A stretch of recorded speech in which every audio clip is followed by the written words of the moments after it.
Macherla MLA Pinnelli రామకృష్ణారెడ్డిని arrest చేసినట్టుగా తెలుస్తోంది. పిన్నెల్లి రామకృష్ణారెడ్డితో పాటు ఆయన సోదరుడిని కూడా అరెస్ట్ చేసినట్టుగా తెలుస్తోంది. వెంకటరామరెడ్డి ఇద్దరిని కూడా కొద్దిసేపటి క్రితమే పిన్నెల్లి రామకృష్ణారెడ్డి కారు డ్రైవర్ను పోలీసులు అదుపులోకి తీసుకున్నారు సంగారెడ్డి దగ్గర.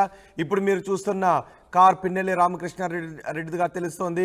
ఈసీ సీరియస్ కావడంతో మాచర్లలో పోలింగ్ రోజు ఈవీఎంను ధ్వంసం చేసిన ఘటనపై ఈసీ సీరియస్ అయింది.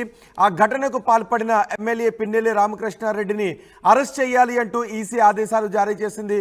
ఈరోజు సాయంత్రం లోపు అరెస్ట్ చేసి పూర్తి నివేదిక ఇవ్వాలి అని ఈసీ ఆదేశాలు జారీ చేయడంతో పిన్నెల్లి రామకృష్ణారెడ్డి కోసం హైదరాబాద్కు వచ్చారు ఆంధ్రప్రదేశ్ నుంచి పోలీసులు. అయితే సంగారెడ్డిలో ఆయన కారులో ఫోన్ను వదిలి వెళ్ళిపోయినట్టుగా తెలిసింది.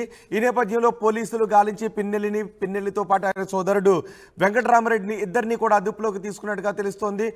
పలు సెక్షన్ల కింద ఇద్దరిపైన కేసులు నమోదు చేసినట్టుగా తెలుస్తోంది.